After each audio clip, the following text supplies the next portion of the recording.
Jadi semua langkah orang yang bertemu diri itu menjadi suci karena sedang mengerjakan perintah Tuhan. Itu ya, bukan mengerjakan perintah hawa nafsu gitu. Dibasuh kakinya itu melangkah mengikuti apa yang Allah perintahkan. Gitu. Lembah sucinya Nabi bukannya Mekah, semua jejak beliau dari mulai bertemu diri sampai beliau meninggal sebuah langkah suci. Itu bayangan kanan tadi itu yang tanyakan Bang Dul. Gitu.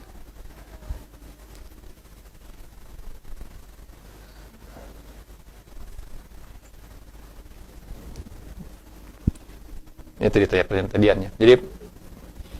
Jadi itu yang dipelajari ilmu tentang sholat. Di kajian di HAKI saya banyak ulas tuh tentang sholat. Itu enggak? Jadi kuasai betul itu kan Allah yang beritahu kan tuh. Jadi kalau Allah Akbar kan tuh dunia, itu enggak? Ruku kematian pertama, berdiri setelah ruku alam barzah, kemudian sujud kematian kubro kiamat. Makanya kan kalau habis sujud itu kan kakinya tidak lagi jalan kan, dilipat. Itu enggak? Udah nggak bisa kemana-mana di sana. Sudah penghukuman gitu. Udah nggak ada lagi amalnya perbuat. Tinggal menerima hasil. Gitu. Terus sujud lagi. Coba pelajari baik-baik itu. Kan begitu kita sholat tuh terekam dalam kita sedang membentangkan jalan sampai ke akhirat. Sedang berdoa, ihdinas siratal mustaqim. Mana kata saya sampai ke sana, sampai ke ujung, sampai ke dari alam dunia ini ke alam barzah, ke alam hari kebangkitan, hisab, sampai ke sirot, sampai ke ujungnya gitu. Kita mohon bimbingan sampai ke sana tuh jauh sekali dari tiang itu. Gitu. Coba pelajari itu banyak pengetahuan baru tuh yang saya dicipta buat itu gitu. Itu oleh paling penting lah gitu. Coba dicek apa tentang kalau bisa bahasa hari dikumpulkan tuh yang tentang sholat ya itu dikumpulkan lagi kan rajin ngumpulin tentang sholat biar jadi bacaan semua teman-teman tuh gitu. Di track gitu tentang simbol-simbol langit yang 7 itu bisa di track lagi gitu. Jadi, satu gembok satu benda gitu. Bukan buat saya, buat teman-teman. Gitu. Buat teman-teman. Silakan ini. Bisa yang belum mengecek lagi pengajian gitu kan, yang lupa gitu. Silakan dicarikan. Jadi amal soleh penting karena semua harus berawal dari memperbaiki ilmu tentang sholat dulu gitu. Makanya wasta ini bisa beri wasalah kata hadian tadi. Jadi mohonlah pertolongan Allah. Apa masalah kita? Ya biar aja masalahnya apa. Masih dipikirkan, masih Allah yang ngatur. Masih dipikirkan dan Allah sudah maha bijak, tidak akan menimpakan urusan yang kita nggak sanggup pikul, nggak mungkin. Kita orang beriman semua. Kalau orang yang tidak beriman lain lagi dikasih urusan yang kita nggak sanggup pikul mungkin ya karena itu azab. Kalau orang beriman kita semua insya Allah atur tidak akan tipe ujian yang kita nggak sanggup pikul. Nah cuman tadi itu makanya yang murah makan menghadap Allah begitu ada masalah istighfar dulu panggil Allah Ta'ala gitu ya Allah ampuni itu yang dizikirkan sholat pasti ada jalan keluar. Allah mah tidak pernah bohong. Pasti. Gitu. Jadi simpel hidup mas, simpel sebenarnya. Kita yang rumit sendiri. Kenapa tadi kita rumitnya apa? Karena kita selalu mengabaikan Allah. Itu pertama itu malapetaka terlalu besar itu. Gitu. Akhirnya kita terjaban di makhluk. Gitu. Nah, jawaban nggak ketemu, Allah tidak ketemu gitu. Seumur hidup kita akan dikurung di situ. Jangan move on. Kita harus banyak hal yang harus hal besar yang harus dikerjakan setiap orang ya. Banyak hal. Ya masalah ada, biar aja dia mah Allah punya tujuan, pasti ada nanti juga hehe gitu ya, dikasih itu. Yang Pisirmi itu kan gitu, sekarang menangis nanti mau kita ngetawain segitu aja susah. Dibandingkan sekarang saya alami di alam kubur, waduh berat gitu kan, tuh nggak ada apa-apanya gitu. Yang itu nangis gitu. Jangan jadi persoalan. Gitu. Kan cuma rezeki mah Allah yang jamin, masa nggak dijamin? Wa ma umiru illa liya'budullaha mukhlishina lahudin. Dan tidak aku perintahkan manusia kecuali buat mengabdi kepada Allah dan mengikhlaskan din. Wa ma umiru illa liya'budullaha mukhlishina lahudin. Ini surat apa tuh? Al-Bayyinah. Jadi itu perintahnya mah, bukan aku dicipta kamu ke dunia nih. Terserah cari rezeki masing-masing, ayo bertebaran sana. Enggak, dijamin Allah tuh mah. Bani Israil aja rezeki datang sendiri, mana sawahnya. Kenapa bayi lagi lahir mau bayi orang gede, konglomerat, bayi orang miskin di kolong jembatan, bayi lahir keluar asinya kan gitu ya. Kalau nggak keluar asi, istighfar yang banyak ya ada problem. Gitu. Asinya. Kenapa? Suci anaknya itu. Pasti akan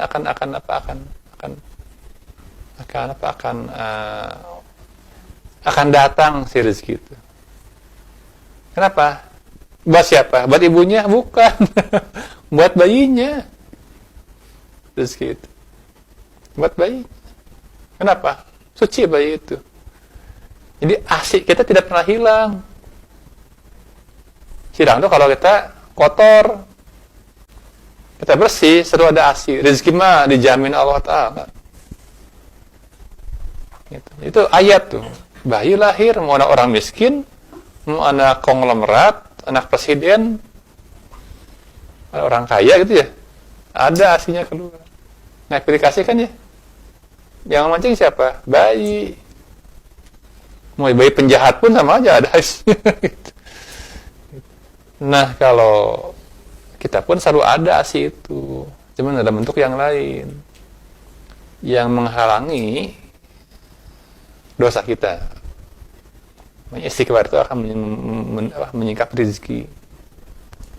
Makanya yang pertama mah, yang paling gampang, yang paling murah tadi istighfar, tobat, sabar dan sholat. Nah, sebagai orang beriman kan kita masih punya kawan-kawan, saudara. Jadi ya tugas saya kan kalau ada udah bertemu gitu kan, yang satu ini gitu.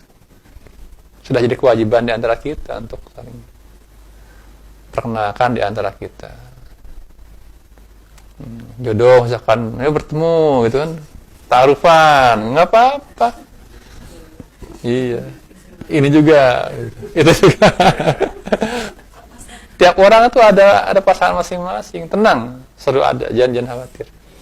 Tapi tugas saya memfasilitasi kan supaya komunikasi. Mungkin Pak Ali nih dari siapa? Mungkin belum ketemu sama yang lain ya. Yang di bidang yang sama atau apa itu yang sebelum kita cari jalan keluar dan orang luar berkongsi itu hukumnya ya harus dengan kita dulu. Itu yang tadi yang di istilah Bani Israil itu agak nampak di Bani Israil nampak wah harus semua nampak eksklusif gitu. Tapi memang harus beriman kan ada ayatnya itu ya, sesungguhnya orang beriman sesungguhnya inna awliya ayatnya lebih apa tuh? Orang yang menjadi wali bagimu adalah Allah, Rasulnya, atau enggak? Orang yang beriman itu udah gitu. Kan mahal cahaya di hati sahabat. Saya aja menghormati ke apa-apa yang menghargai nur iman yang Allah kembalikan ke hati masing-masing. Kalau nggak bisa riado. Gitu. Nah, tinggal kita ada semacam taruh di bidang masing-masing. Ini dari persoalan masing-masing itu hanya ada hal yang menjadi dan silaturahmi, terbuka rezekinya gitu. Dengan cara apa gitu. Kalau di internal kita udah nggak ada, baru boleh cek keluar gitu. Tapi cek dulu yang di internal ya, masalah dia mau bisnis, mau apa. Karena kita orang-orang yang tahu hukum kan. Luar mah, betul nggak? Bisnis pakai nyogok ini, wah susah. Di TB saya susah. Laporan palsu, apa kan udah susah. Di kantor aja gitu. Gitu kan gitu. Nah, ya, kalau orang beriman kan kita lebih rapih kan ya. Tapi tanggung jawab gitu. Tanggung jawab. Sudah tadian ya? Bang Ben, silakan. Mungkin terakhir ya. Assalamualaikum warahmatullahi wabarakatuh, Kang. Waalaikumsalam warahmatullahi wabarakatuh. Terkait yang alih kamar ini kan Kang Jam, yang dulu pernah Bapak sampaikan di surat Al-An'am yang 122 Kang Jam. Apa? Al-An'am. Al-An'am. Iya. 122. Iya. Terus? Dan apakah orang yang mati lalu kami hidupkan dan kami beri dia cahaya yang membuat dia dapat berjalan di tengah-tengah orang banyak sama dengan orang yang berada dalam kegelapan sehingga dia dapat keluar dari sana. Demikian dijadikan terasa indah bagi orang-orang kafir terhadap apa yang mereka kerjakan. Pertanyaannya Kang Jam, dari kontekstual ayat ini,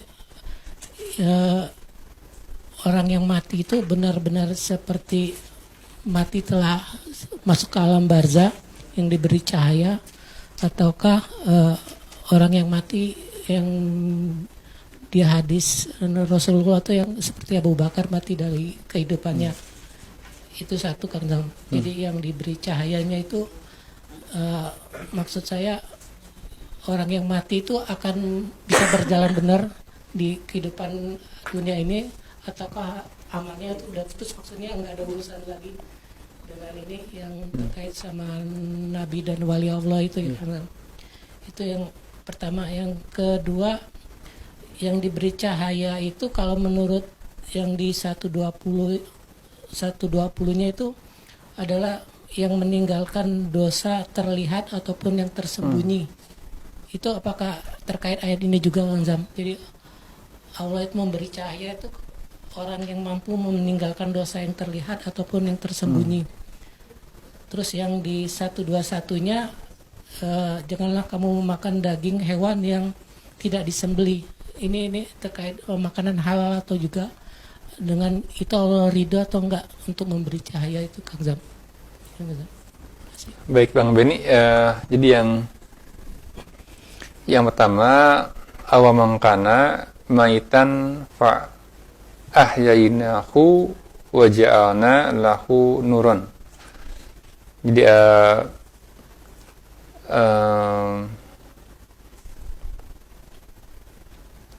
jadi istilah maita, apa orang yang sudah mati, memang dua jenis ya. Orang yang mati, yang sudah mati jasadnya gitu. Tapi di sini apa orang yang sudah mati kemudian kami hidupkan, waja'ana lahu nuron. Nah, nuron di sini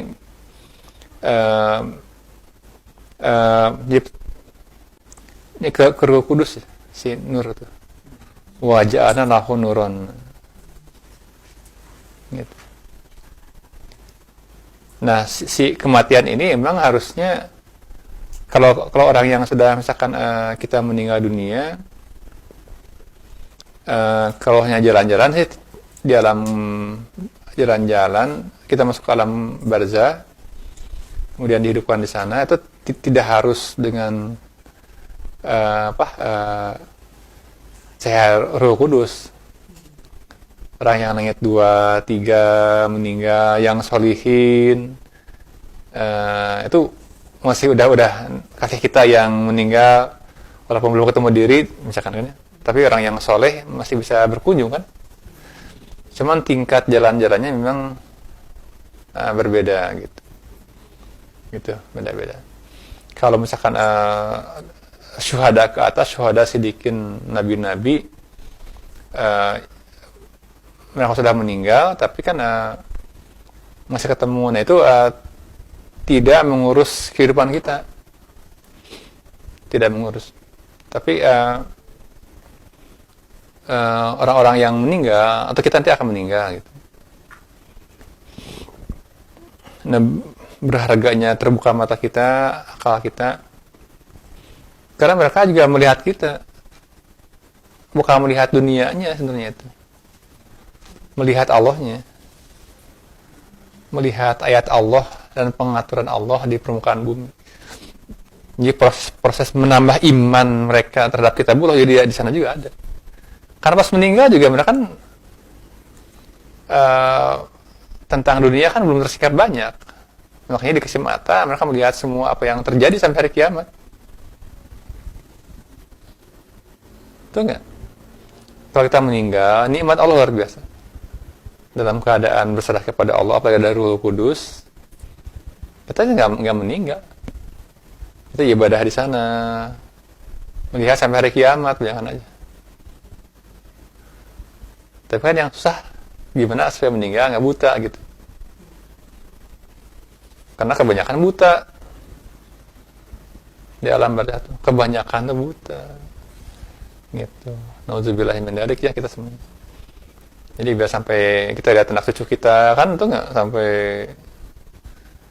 kalau anak kita berantem kita sedih, merebut waris kita sedih. Kalau kita ya minimal kita mendoakan ke bawah, ya turun. Gitu. Tapi tadi kebanyakan tuh melihat yang dilihat itu adalah sifat af'al Allah yang akan tampil dalam pengaturan kehidupan seseorang. Gitu. Makanya kalau kata sebuah hadis nih, nanti kegemaran para ahli sorga itu melihat suhuf, melihat kayak film. Nah, filmnya Bang Benny itu ya. Jadi ada film-film kehidupan yang karena setiap orang ada tujuannya. Ada yang tumbuh, ada yang mati tujuannya itu. Setiap manusia yang Allah cipta itu ada tujuannya. Gitu. Nah, kan ada orang yang sampai terbuka pohonnya. Itu kan menjadi hiasan orang-orang di cahaya mata orang-orang di atas nanti. Jadi bagaimana Allah hadir dalam treatment Allah hadir dalam si A, si B, si C itu bagaimana semuanya pengaturannya itu. Bang Ben sebenarnya kan lihat film True Story itu nggak? True Story dari jatuhnya sampai dia berhasilnya lolos dari bahaya kan menarik. Kalau Avenger-nya bukan True Story ya tuh, gitu. Masih ngorok gitu nanti.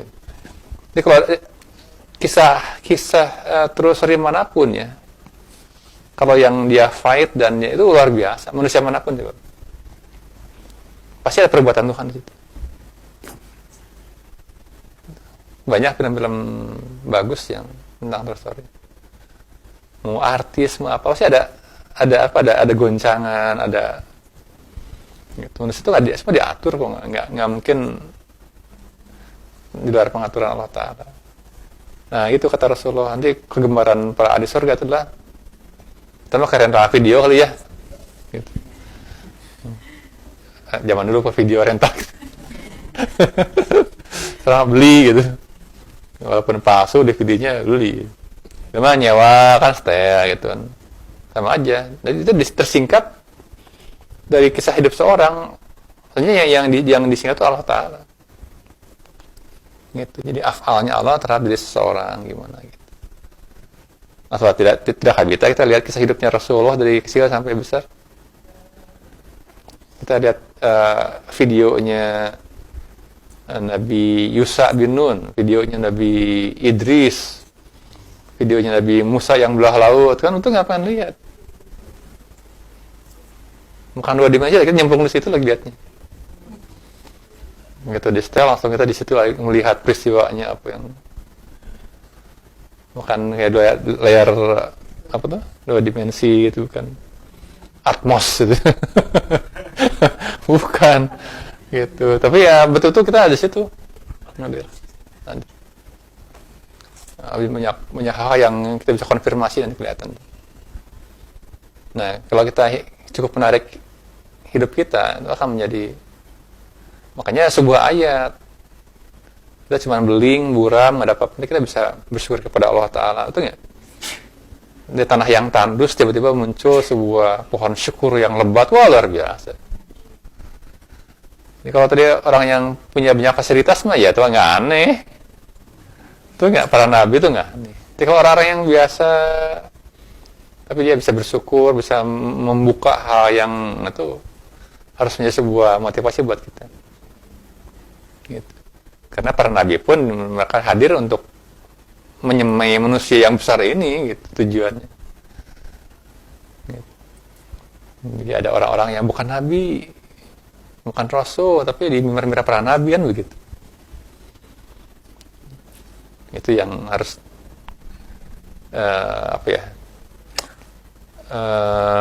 dimotivasi agar kita tidak terkurung oleh kesulitan. Jadi yang pertama tadi Bang Ben tanyakan tuh apakah ya dua, pertama orang yang udah meninggal pun juga, tapi itu tidak harus sampai pada Ruhul Kudus ya.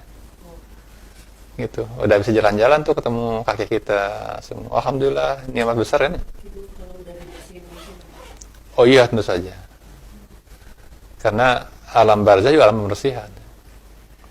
Kita harus datang ke alam barzah dengan hati yang bersih, ya. Makanya kan tadi yang tadi Bang Ben tanyakan di ayat 20 katanya, dan tinggalkanlah dosa yang menambahkan tersebut. Iya. Betul. Kan tuh di kisah Rasulullah ada ya. Kalau engkau ingin ke surga, ikuti orang itu gitu. Ada surga. Ya kan diikuti oleh Amr bin As apa gitu ya. Sampai ke rumahnya juga nginap semalam 2 malam di rumahnya, pengen mengamati apa amaliyahnya. Kan nggak ada yang istimewa kan itu. Nggak ada misalnya tahajudnya saya pagi itu, enggak, orang biasa aja gitu, nggak, kesimpulannya itu. Apa istimewanya orang ini gitu, yang Nabi mengatakan ahli surga gitu. Sampai mau pulang kan juga ditanya, apa sih kenapa engkau sampai Rasul mengatakan ahli surga? Nggak tahu orang itu juga, apa sih, enggak, bahkan nggak kepikir ya, yang merasa bangga dengan ama-amanya gitu. Apa yang saya banggakan gitu. Nah kemudian baru melangkah berapa langkah, baru dipanggil lagi. Mungkin ini yang Nabi katakan gitu. Tidak pernah mendengki, tidak pernah ya tidak pernah, ya, intinya kebanyakan tadi sayangilah orang lain sebenarnya kau menyayangi dirimu sendiri. Intinya sih itu. Jadi bersih hatinya. Kita pun sama. Kita penuh luka-luka, penuh apa, itu harus bersih. Kalau enggak ya kita akan inilah sobat-sobat. Yang namanya alam barzah. Semua hal yang kita anggap kecil itu akan di zoom. Gitu. Jika ada kebaikan akan di zoom kebaikannya. Jika ada kejahatan akan di zoom kejahatannya. Kita akan menuai alam sendiri. Auzubillah min dzalik. Gitu. Nanti kita harus istighfar. Kita mah jadi kalau mohon doa tuh bukan nanti, dari sekarang gitu. Kalau saya doanya dari sekarang. Tiap salat nggak ketinggalan tuh. Allahumma inni a'udzubika min azabi jahannam. Yang jauh tuh. Azab jahannam, wa min azabil qabri, azab kubur, wa min fitnatul mahya wa mamat, wa min fitnatul masih dajjal. Jadi dajjal itu masih lebih ringan. Jadi yang sononya, jadi kita amankan sampai minimal berdoa deh di mulut kita. Jadikan hiasan penghujung salat kita, Allahumma inni a'udzubika min azabi jahannam. Udah malam, udah mulutnya udah balelo. Allahumma inni a'udzubika min azabi jahannam wa min azabil qabri wa min fitnatil mahya wa mamati wa min fitnatil masiihid dajjal. Allahumma dalam itu duman kasiron wala yaghfiru ila anta, kan ada hubungan masih panjang doanya itu. Ada tambahannya. Ya kita amankan dari sekarang. Bisi, kenapa kamu? Ya kita lupa berdoa. Betul nggak? Kan sudah berdoa, gitu. Minimal kita minta, gitu. Kan punya keinginan. Nah itu keinginan kita direalisir dalam sebuah doa di akhir salat kita. Gitu. Sahabat-sahabat. Ya kita kan bermalam-malam ngobrol, riado, kan sayang kalau nggak ini. Nikmat Allah ya. Gitu. Bukan saya mengajar begini, saya juga senang punya kawan-kawan mukmin mukminat. Gitu. Saling berwasiat karena penting. Jadi biasanya nggak ada yang nggak penting, teman-teman. Apalagi pemain udah ya. Alhamdulillah. Kalau kita akhiri saja kajian malam hari ini sebelum jam 1 karena biar persiapan riadoh. Ini udah habis suara juga. Kita akhiri, sahabat-sahabat, yang hak dari Allah. Yang batil dari saya pribadi mohon dimaafkan jika ada kata-kata yang tidak berkenan, jika ada ilmu yang tidak hak. Semoga malam hari ini Allah melimpahkan cahayanya, barokahnya, lindungannya, cinta kasihnya, agar kita semua dijaga, dituntun Allah Ta'ala, agar bisa sampai ke tujuan dari kehendaknya, agar kita semua bisa menjadi pohonnya, menjadi ayatnya, dan Allah mengampuni semua hal yang alpa dan lalai dari kita semua. Dan semoga Allah menyempurnakan nikmat dengan kelembutannya, dengan rahmatnya, dengan rahmannya, dan semoga kita dipersatukan hati kita dalam rahmat Allah yang agung, dan semoga kita semua menjadi hamba-hamba yang bisa bersatu dengan umat-umat terdahulu dalam nikmat Allah Ta'ala yang agung. Astagfirullahaladzim, ala la ilaha illa huwal hayyul qayyum, wa atubu ilaik, subhanakallahumma rabbana wa bihamdika, asyhadu alla ilaha illa anta, astaghfiruka wa atubu ilaik, subhana rabbika rabbil izzati amma yasifun, wassalamun ala mursalin, walhamdulillahi rabbil alamin. Wassalamualaikum warahmatullahi wabarakatuh.